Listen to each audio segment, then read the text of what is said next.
today's today's webinar. I would like to thank each and everyone once again for joining and joining on time. And we hope that this continues throughout the series. My name is Peter Eguda. I am the sub-grant assistant working with FOASPS, and I'll be your moderator for today. In the chat box, you will see some information: name, gender, age, country, title, your contacts information. Please take some time to just fill this in and drop it so that we could get information on the attendance of today's session. This is the first module, the launch module of the training, 3 months training system, 3 months training series that has been put together by FOAPS. Right? Please, if you join, please, if you join, you can just mute. Right? Okay. So I will go again with in the chat box. You'll see some attendant list with some information we need you to provide. Please fill and drop it in the box. And today is the first module, the launch module of the 3-month series that has been organized by FOAPS. Like I introduced myself, my name is Peter Eguda. I work with FOAPS as a sub-grant assistant, and I'll be your moderator for this session. The facilitator is the permanent secretary of FOAPS, Mr. Kofi, and he'll be the one taking us through this launch module. He's very capable. I think he's the best person suited to start off this session. And I think at this point, I will pass the mic to Mr. Kofi to introduce himself and just run us through this model. As we go through, please, if you have questions, you can put it in the chat box. At the end of the session, I will take the questions and Mr. Kofi will be able to respond to them. All right, thank you. And over to you, Mr. Kofi. Okay, thank you, Peter. Good morning, everybody. Thank you for joining this webinar. It is important for us to show our gratitude to you because we usually say that at the permanent secretariat level, we don't exist if country federations don't exist. We don't exist if there is no board members or secretariat, administrative, permanent, executive secretariat staff who are doing the work on a daily basis. So it is for you, officials, the board members, and the staff as well, that we are organizing this webinar series. So as Peter announced, today we are launching the program, and so this session is about the launching.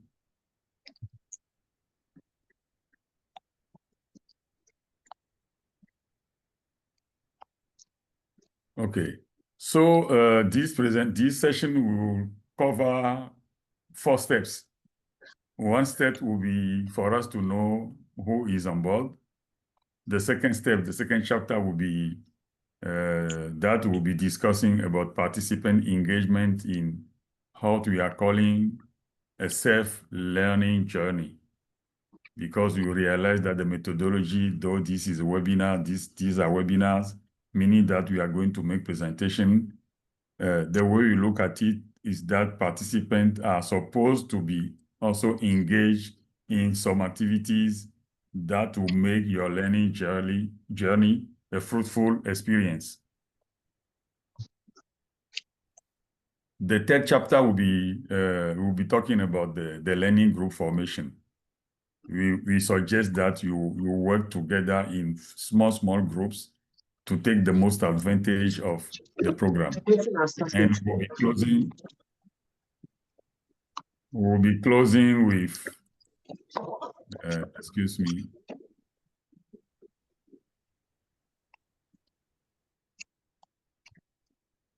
We'll be closing with gender and youth inclusion. This is a very important aspect of our work and is going to be also a very important aspect of the program. And of course, we'll close with some last instructions. So,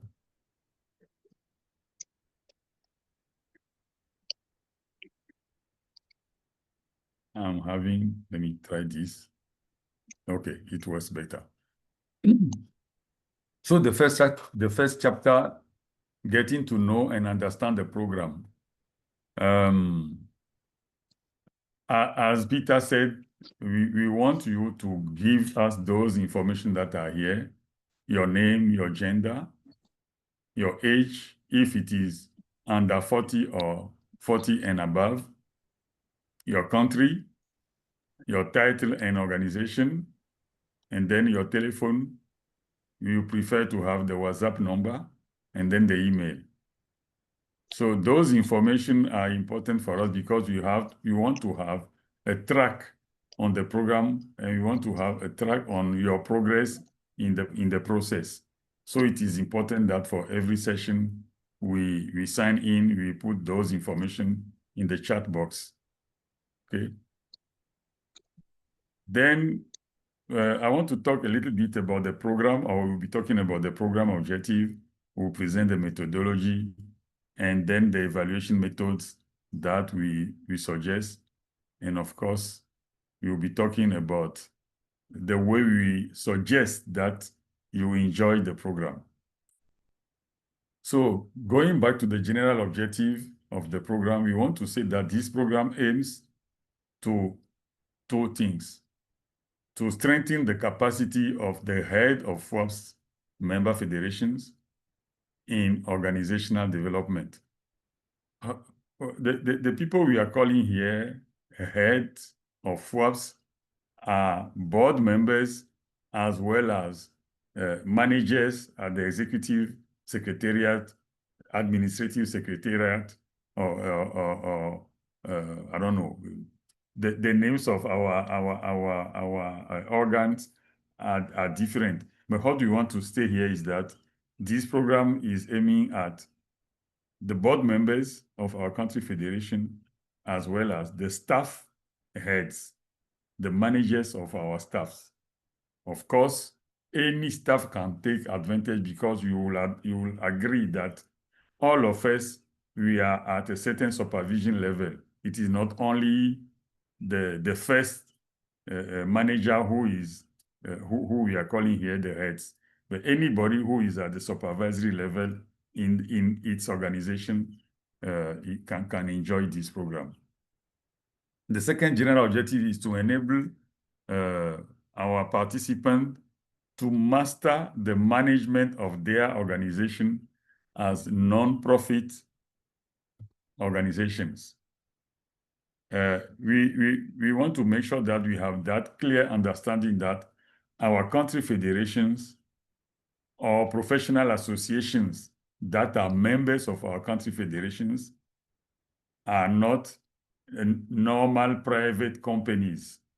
So you don't manage a non-profit association or organization as you manage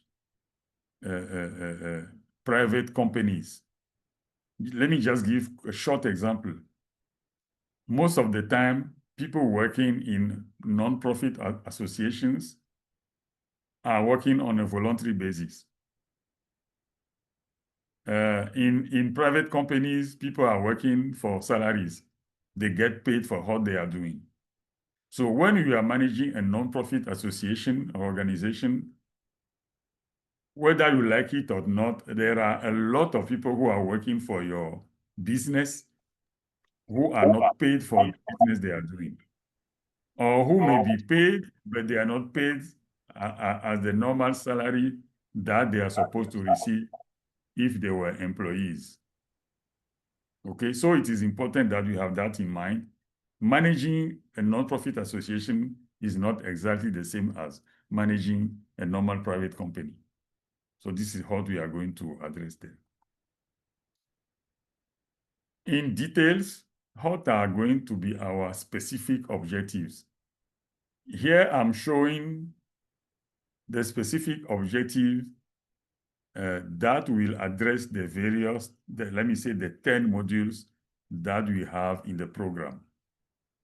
So for example, the first specific objective, that is saying that by the end of the workshop, participants will acquire a better knowledge and understanding of the social and legal context of the functioning of an association and its members, is related to the first module. Okay. The second objective will relate to the second module. Analyze the governance and management bodies of an association in the light of current requirements of the associative world. Again, the community of nonprofit associations are like a community, a family that have their regulation, the way they operate, the way they do things. And it is important for us to analyze and understand the governance bodies, the management bodies that are in operation in our nonprofit associations. So it's also related to another module. The third one, learn how to base the future and the development of their association on strategic planning.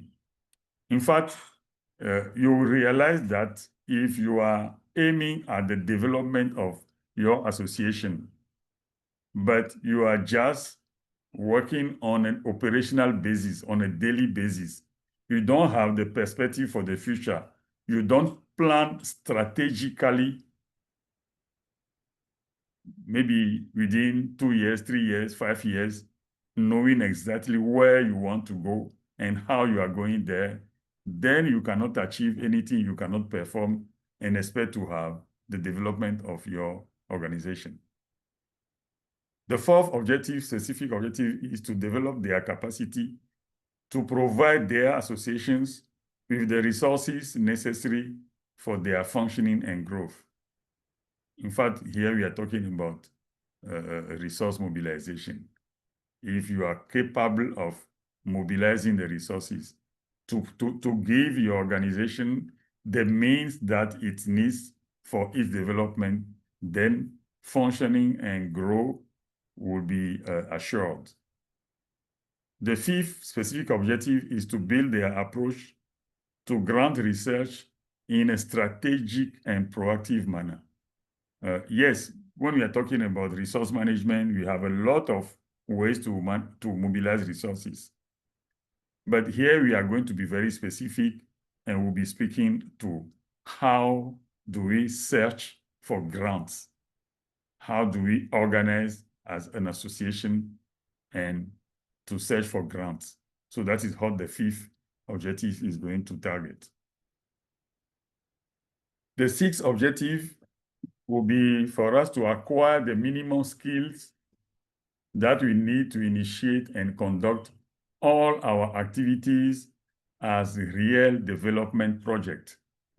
What we are trying to say and what we are going to discuss during this module is to acknowledge that there is no activity in our organizations. You are organizing the General Assembly. You are organizing the 10th anniversary of your country federation.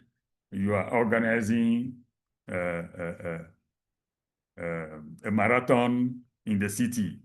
All those activities need to be seen as proper project, development project, even I would say. So therefore, there is a way you put in place such activity as a project. There is a way you design it. There is a way you mobilize the various members of the organizing committee. There is a way you mobilize your partners around the project, around that activity, and there is a way you implement all this and you achieve what you want to achieve, etc., etc.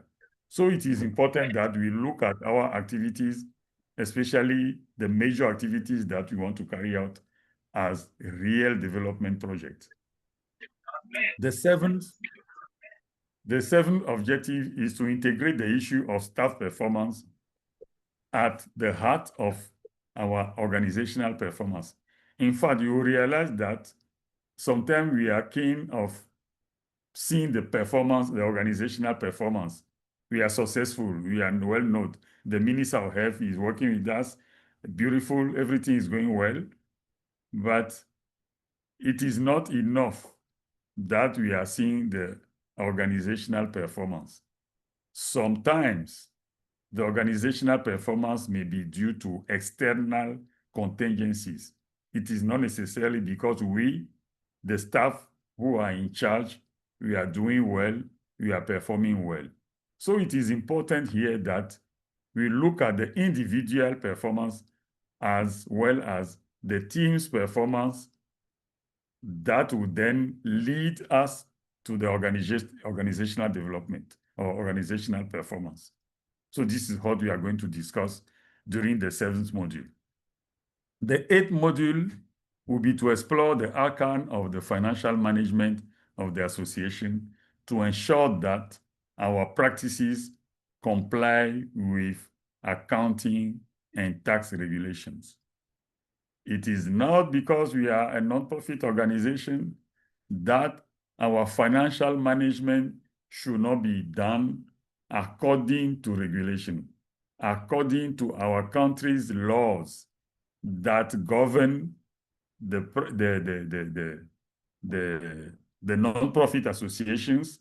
It is not because we are a non-profit association that we don't have to comply with the regulation when it comes to taxes, internal revenue payment, etc. Because there are some internal revenues that, even as an association, we are obliged to be paying. So it is important to also have that in mind, and that is what the 8th session will explore. The 9th session will explore the contextualization of change management as an inevitable component of the development and the survival of our association. I usually tell people that just the fact that your board has a limited term, sometimes 2 years, 3 years, 4 years, I don't know, it depends on your country federation constitution. For people who are working as staff, you will realize that anytime the board change, it is a huge change for you as the staff. If you don't have that in mind, then you may have some troubles in the way you operate. So we are exposed to change anytime. I'm not going to talk about the USAID shutdown that affects all the world, especially in the non-profit association community. So change is something that is inevitable, and it is important for us to have the tools, the capacity, the skills to be able to perceive the change even before it arises and to take the necessary measures to be able to be in control. So this is what we are going to discuss during the 9th session, contextualizing change management. And the 10th one is what we are calling the corporate culture, the corporate culture, the organizational culture that is in action in our associations, and so we need to question those corporate culture. What is the corporate culture in Healthcare Federation of Nigeria? What is the corporate culture in Healthcare Federation of Ghana, etc., etc.? When you are working or you are a board member of such an association and you have a clear idea of the organizational culture that is in place, then you can question your personal behaviors, your personal values in regard to the organizational culture and how you can adapt or you can adapt or you can adjust to that culture. At the same time, we need to be in the capacity to reformat that organizational culture when there is a need to, I want to say, to screw some few things to make the machine perform better.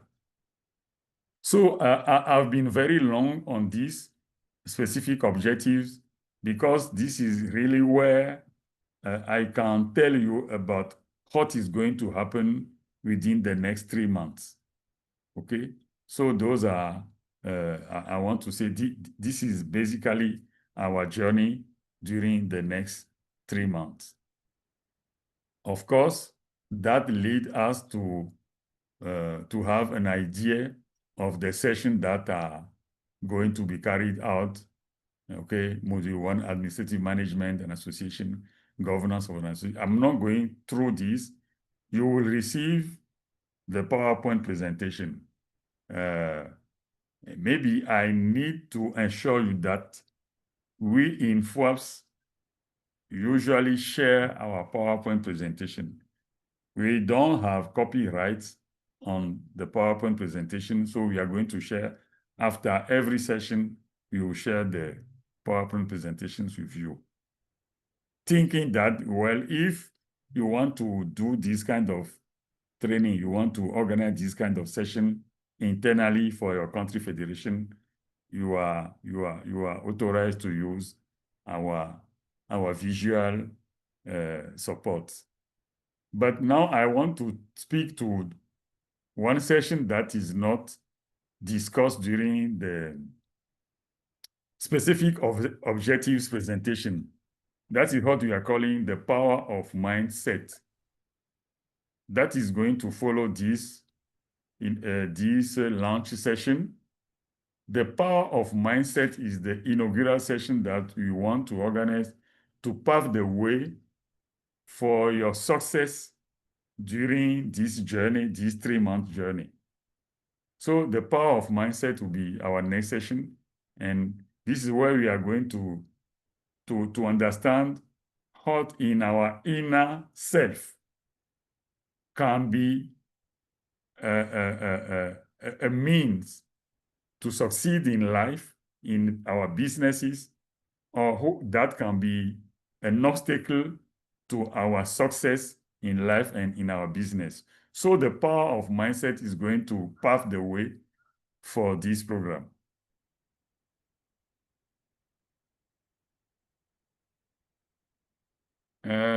So now we want to talk about participant engagement in a self-learning journey. For that, I want to talk quickly about the methodological approach. This program is an hybrid training because it's combining the traditional online sessions, the webinars like this, with self-learning and interaction with other learners. Self-learning, meaning that we will encourage you after those sessions to take at least 1 hour, 2 hours to make your own research and complement what we will be telling you, or going deep dive in some of the aspects that we will be discussing during our session and that you want to have more clarity about. So that is one first thing that we encourage you to do, self-research. Then the second encouragement we give you is to interact with other learners. Okay, I'm sure by affinity or in your countries, you can have 2, 3, 4 people with whom you can form a group and start learning with them, discussing some of the issue, the topic that we will discuss during the webinars, and then improve your understanding together as a team. Of course, this approach is blended in the andragogy or adult learning approach. We also want you to be engaged in evaluating our program. So the first evaluation is about every session. So we will want you to give us a short feedback after every session where you can tell us a little bit about what you like, what you enjoy, and if there is something that you didn't do well and you want to give us some proposal as to how we can improve, etc. So it's very short. It is two open questions that we are going to ask you to respond to again in the chat box. Okay. Then at the end of the program, after the 10th session, we will ask you to give us a formal evaluation through a Google form where we have more questions, statistic, rating, some statement, etc., and then some open questions. Now, how are we going to use, or are you going to use the material for your self-training or your self-learning? We are suggesting that we focus on one module every week, one module per week. Don't try, let me put it like that. Maybe some people will not attend this session, but they will access the recording. Okay, so if you don't attend the session, but you access the recording, maybe you miss 2, 3, 4 sessions, and you download the recording. We are not encouraging you to just fly over the 4 recording in one day and that is it. It will not be useful for you to do that. So our suggestion is that you take the modules one per week. Then after the webinar, we encourage you to review the recording. So the webinar is one, you are a participant, fine. Now we encourage you to review the recording, to make your own research, like we said before, and to interact with members of your learning group.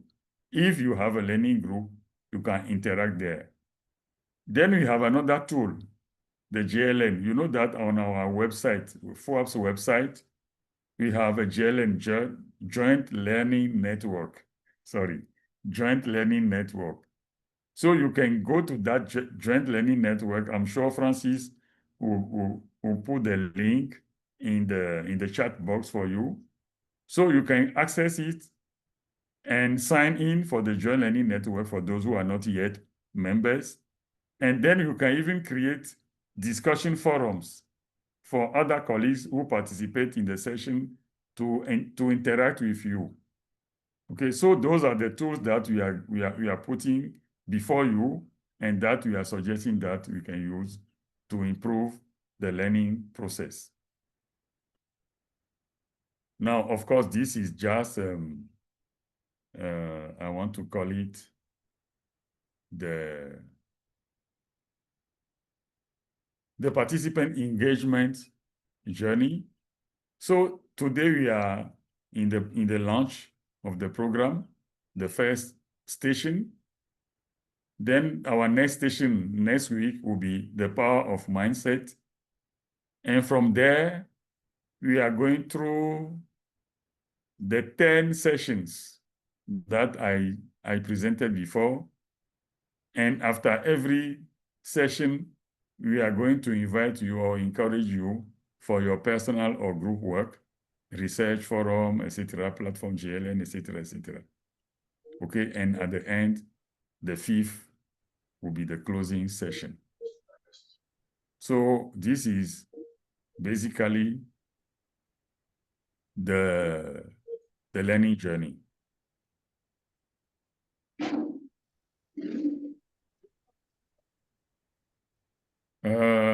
I think that I have already discussed about the training or the learning group formation. So it's just for me to remind you that, first of all, we encourage you to join the JLN platform. Okay. Second, we want you to work in a collaborative team or in collaborative teams. Okay. Group by countries and or affinity, proximity, we have a preference for a group of 3 or 5 people.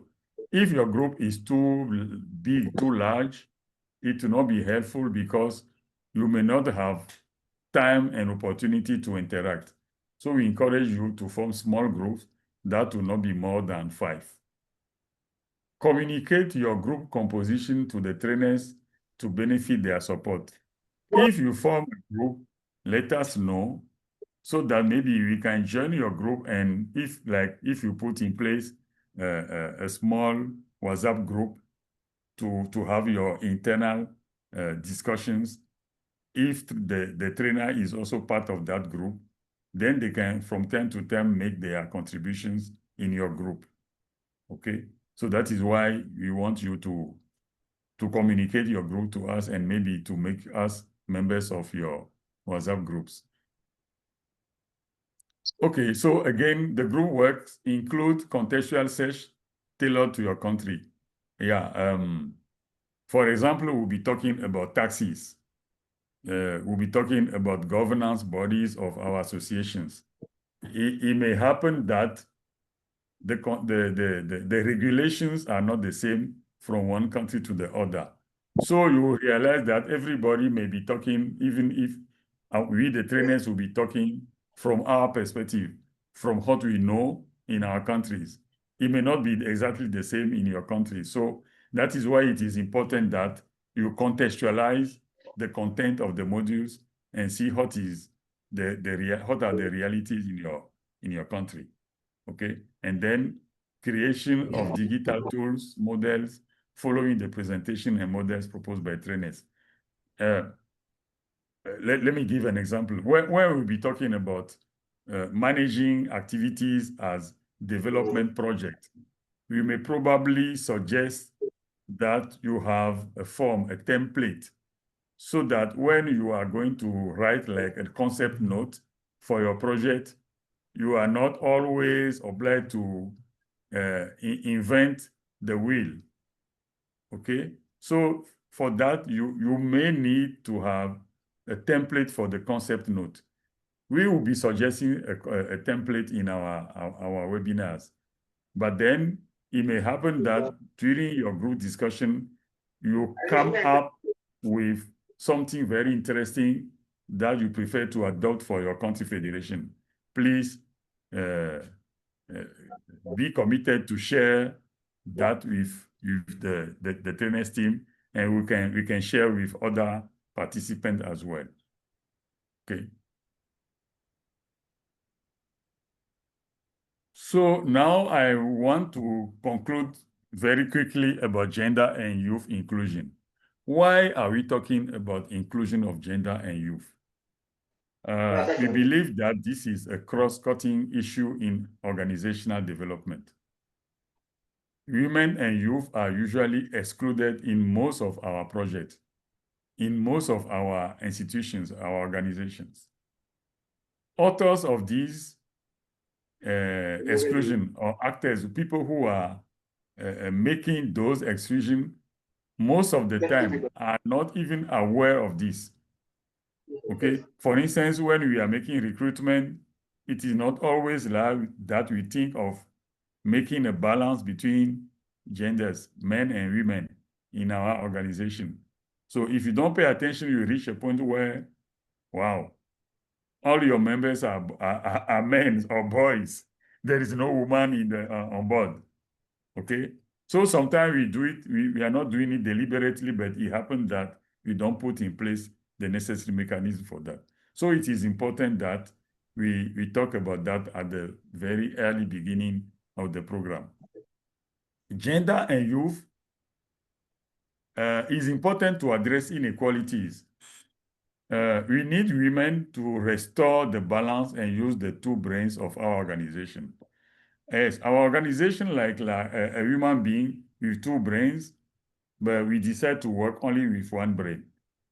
Of course, if you are working only with men, but we acknowledge that in our society, sometimes women are even more than men in terms of statistics. So it is, and the potential that women bring to an organization are not the same potential that men are bringing. So it is exactly like the two brains. They specialize in various things. So we working only with men is just like we are specializing with one brain. We are not using the second brain. We also need young people to bring new blood to our organization or to our project and to ensure that there is succession and sustainability in the long run. Of course, people like me, the old boys, we believe that we have the wisdom, we have the knowledge, we have blah, blah, blah.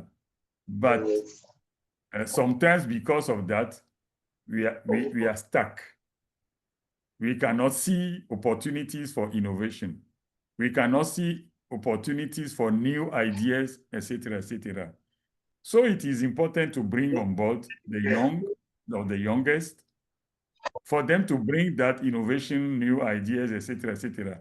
Even if sometimes they are wrong, we need them to bring those ideas for us to challenge them or to experience those ideas to discover if they are wrong or right.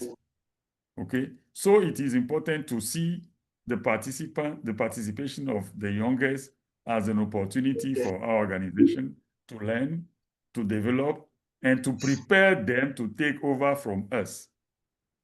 The old boys, we are on our way going. We need to make sure that the youngest are coming. They have the capacity to take over from us. We need to prepare them to take over from us. So very important to have that inclusion of gender and youth. Excuse me, Mr. Kofi. Let me just Peter, can you let me, tell me? I can't see the time. okay, it's 11 Okay, 11:37 I my have time. some minutes. Okay. Yes, I just wanted to Gender say, and youth inclusion. excuse me, Mr. So Kofi. here we want to quickly go over to fly over some concepts so that we agree on what we are talking about or how we want to talk about. How do we define gender? Uh, here we are inspired by the Canadian Institute of Health Research. There are a lot of definitions. When you go through the Mr. literature, Kofi, I think you someone is trying to ask a have a lot question. of definitions about gender. But we like this one taken from the Canadian Institute of Health Research because they say the term sex refers to a set of biological attributes found in humans and animals. It is mainly related to physical and physiological characteristics such as chromosome, gene expression, hormone levels, and the anatomy of the reproductive system. Gender is usually described in binary terms, meaning female or male. No, it's not gender. It is sex. Sex, that is, sorry, there is a mistake here. So we'll correct that later. Sex is usually described in binary terms, female and male. But now, when we talk about gender, they are saying that gender refers to the role, to the behaviors, to the expression and identities that societies build for men, women, girls, boys, and people of different sex. Gender affects how people perceive themselves and others, how they act and interact, and the distribution of power and resources in society. So gender identified is neither binary, girl, women, boy, men, nor static. Okay? So what we are trying to say here at the end of this definition is that when we talk about sex, it is binary, female and male, and that is it. Of course, you can change. If you want to change, you can change. You know that today, the medicine help people to change from one to the other. But still, when you change, you change. So you are male or female. But when you are talking about gender, it is not necessarily binary. It is not something that we can classify girl, women, boy, man, and it is not static because the perception that we have for ourselves and for others can change with time, can change according to the country where we are, can change according to the society where we live. Okay? So this is something that we want to clarify. If there is any question, we can discuss later on.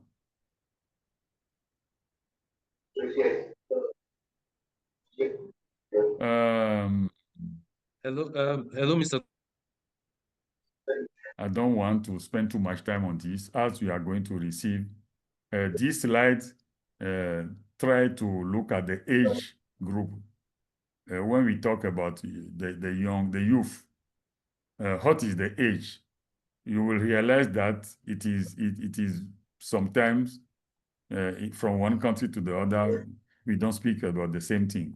Okay, but generally, when we talk about the youth, people want to see the early puberty to adulthood. Okay, some people talk about the period between the age of 20 to 30 years. But I've been member of an organization, the JCs, that says that the youth are from 18 to 40. Okay, so you realize that there can be some diversion in the way we define the youth, but still it is important that we have a good perception that probably it is within that frame 25, 30, 25, 20 to 40, etc., etc.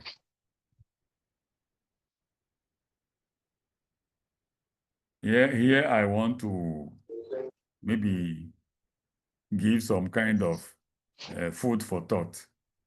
In those proverbs, we have some kind of not definition, but yeah, they are proverbs. So they speak about men and women, the perception and the relations.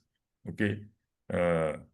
One is saying that a woman is a flower in the garden and her husband is the barrier around her. It is a Ghanaian proverb. Okay. Another one is saying man dies in the wind, woman in the house. Ugandan proverb. I'm not going to to analyze them. I leave it for your own analysis. The woman is the belt that holds the man's pant. It is a Tuareg proverb. The man is the father of the house, and the woman is the mother of the father. I love this one. Arabic proverb. Educating a woman is educating a village. African proverb. The woman only remembers what was not done for her. African proverb.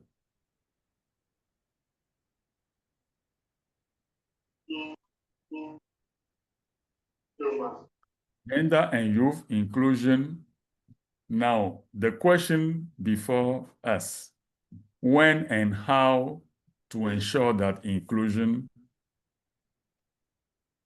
when and how to ensure inclusion and promote it, sorry. Okay, so we want to discuss that immediately because we are not going to come back to it during the various modules.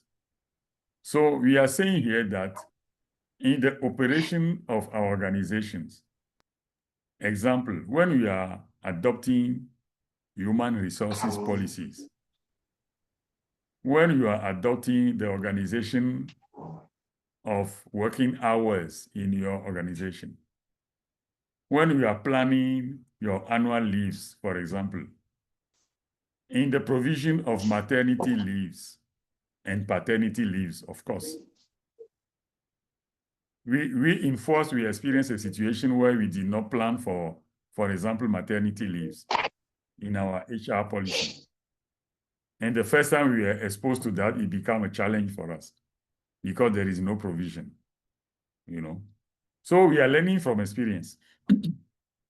So what we are saying here is that those are the moments in your organizational operation when we are putting in place the systems, the mechanisms, the tools, to think of those aspects of our life together. Even when we are designing your office, do you believe that we just need one toilet?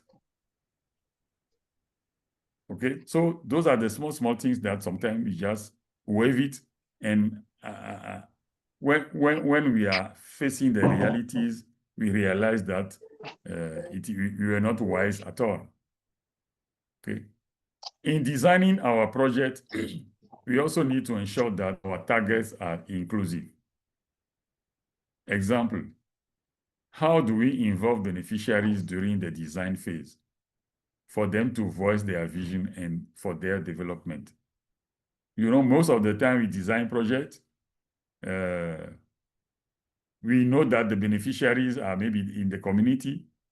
We were in Lome 2 weeks ago for this conference on community health. And all the professors, the experts were there talking about community health. So at one point, I just asked them, who are the beneficiaries of community health? Are they in this room? No, they were not in the room. They were in the area, they were in the villages, etc., etc. And we were in a beautiful hotel in Lome talking about community health. Okay. So those are the small things that we believe we should have in mind. We could have invited in this meeting in Lome some of the beneficiaries from the community level.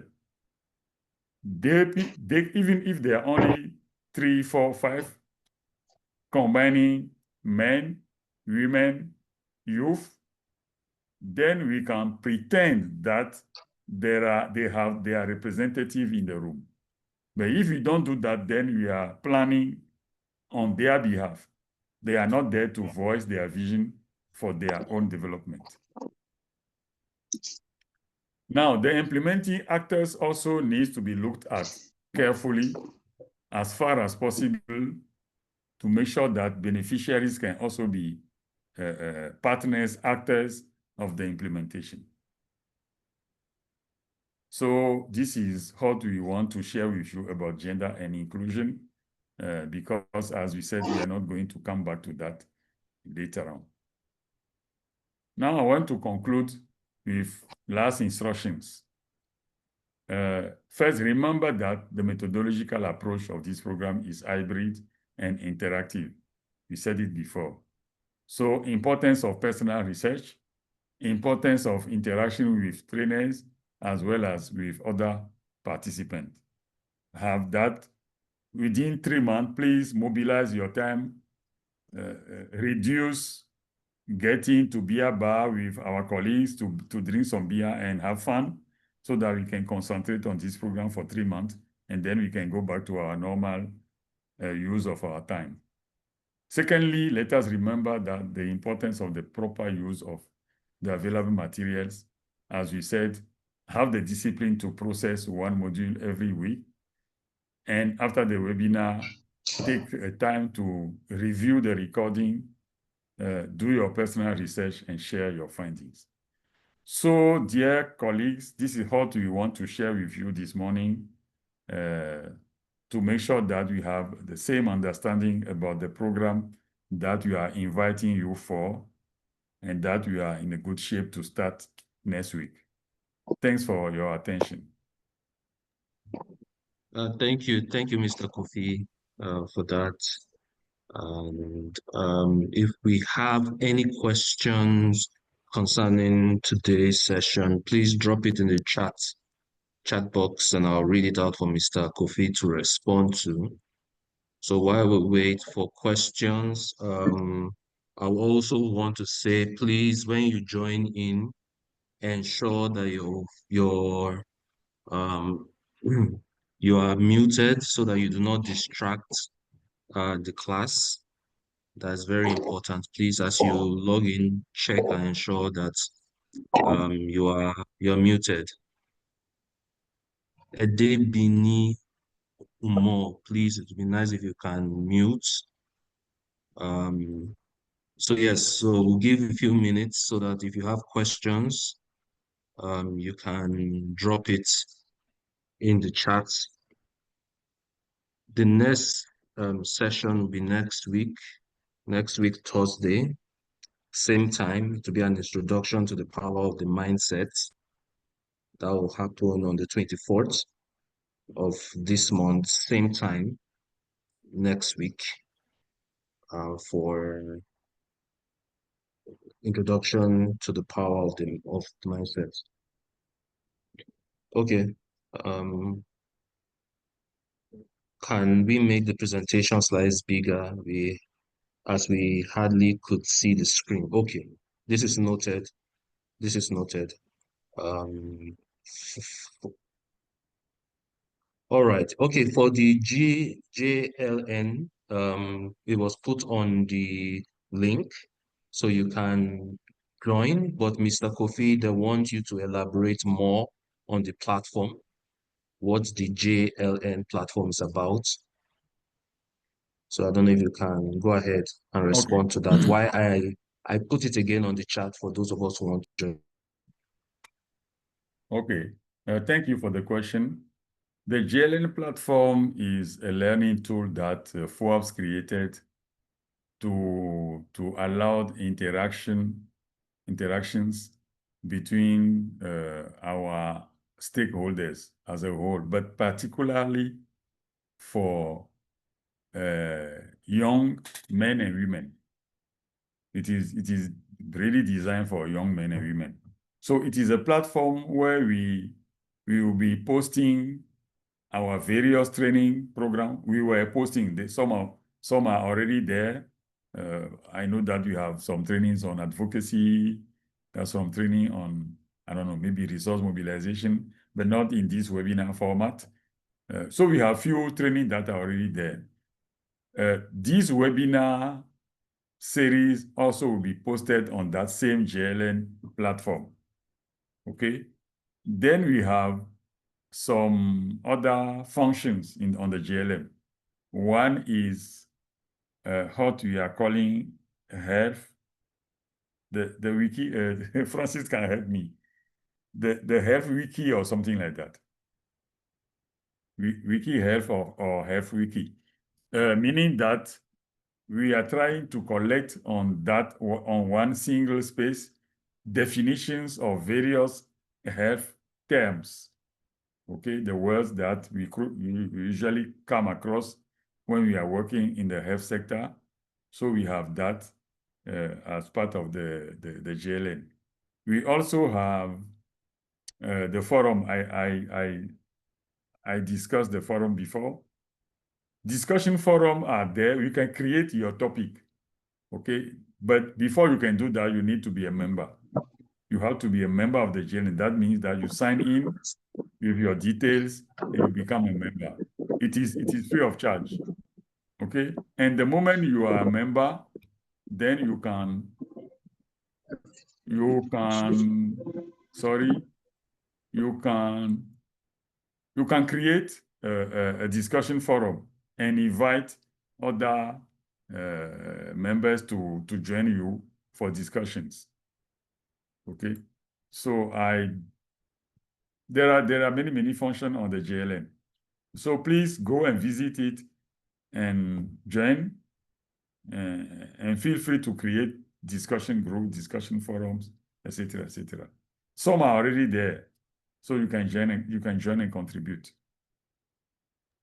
Voila. Okay, thank you, Mr. Kofi.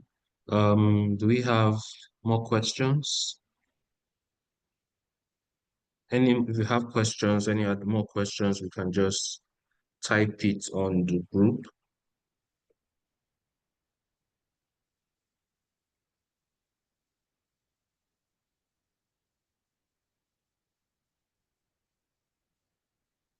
Okay.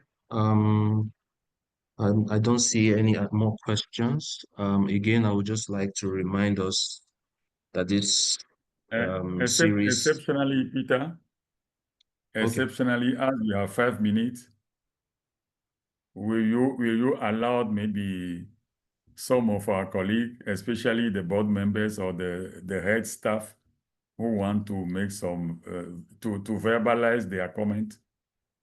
I don't know if it is Okay. possible. We just have 5 minutes to the Okay. end. Okay. So we can do that within the 5 minutes we have. Is there anyone, maybe any of the Can I executives of any unshare of my the screen now? federation?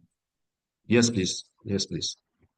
Any member of the executive of any of our federation who would like to make a comment or have a contribution before we close? I know I I see saw. Mr. Momolu's hand is up. Okay, Okay, please go ahead, okay, Peter. go ahead. No, I see Mr. Momolu Johnson. His hand is up. Mr. Momolu Johnson, S. Johnson, your hands are up. Do you want to? You can Yeah, take the floor. yes, I just want to make a short comment. Good morning to the colleagues in here. I'm Molu S. Johnson, and President of the Healthcare Federation of Liberia.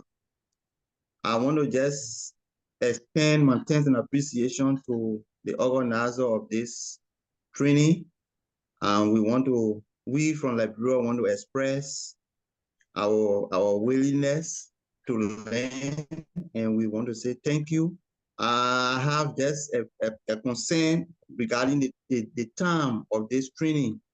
As you are aware, Thursday is a working day. So I was thinking whether the time of 10 a.m. could be adjusted to evening hours when people are out of their duties. If it is possible, if it is not, we can continue with it. But just my concern. Thank you. Thank you, Okay. Mr. Johnson. Mr. Kofi, do you want to respond to that? Yeah, yeah, thank you, President. Mr. Momolu is the president of the Liberia Healthcare Federation. So thank you for joining this.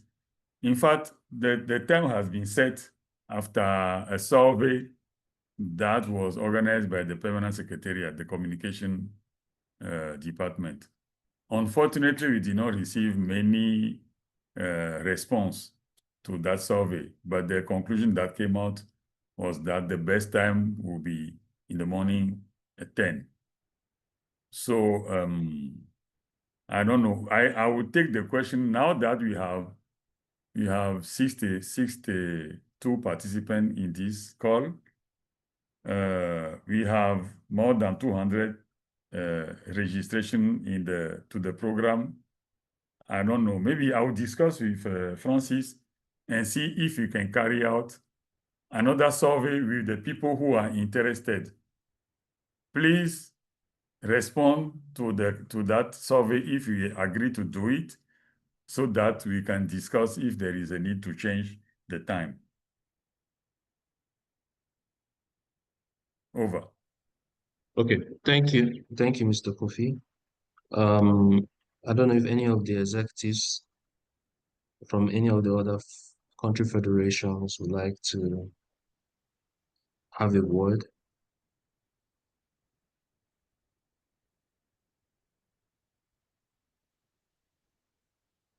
Okay, President President Injide. Mrs. Yes, President of the Nigerian Care Federation. Please, Mrs. Injide, please go ahead.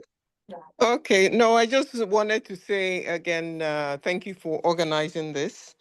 I think some of the comments I had earlier, which I wanted to communicate, have been addressed. One was that the slides were too small, and it was maybe in the viewer mode, not presentation mode, so we couldn't really see what was on there. Then two is that, should we wait till the end to ask questions, or are we able to interrupt? Because a couple of times somebody was trying to speak, but Mr. Kofi, you couldn't hear. So just to understand the format of the present.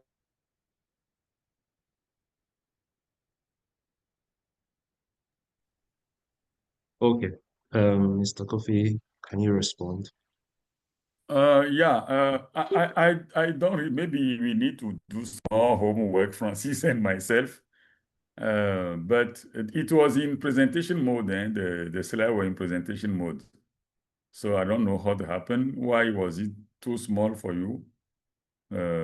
Maybe we need to do some few homework and improve on that. As for the questions during the session, we have discussed it and we have decided that this is to be delivered on a masterclass mode, meaning that the presentation will end before questions will be addressed. And that is why the question should be written in the chat box. So that is the format that has been agreed upon. The risk was that if you allow questions during the presentation, then we may not finish in 1 hour. So then my question to all of us, we will be ready that such a session goes beyond 1 hour. Then we can decide if you want question to be asked during the presentation. This is something that we really want to satisfy our participants. So that is why we can discuss that aspect. But the consequence may be that we will not be able to finish in 1 hour.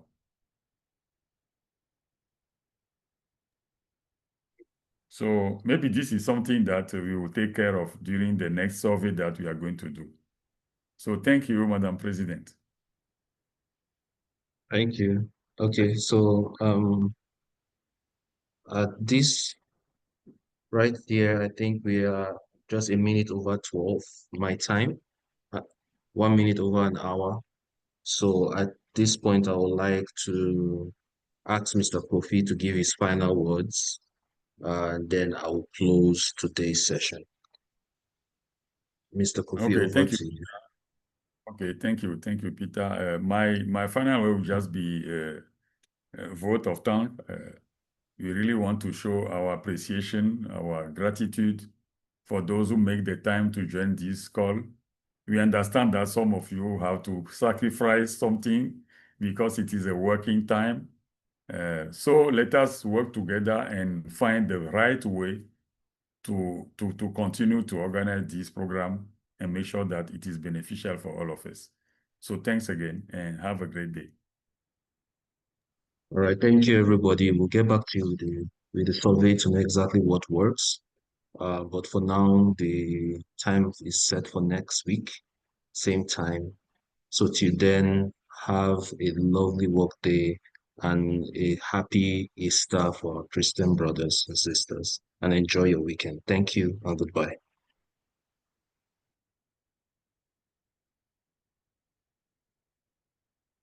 Thank you.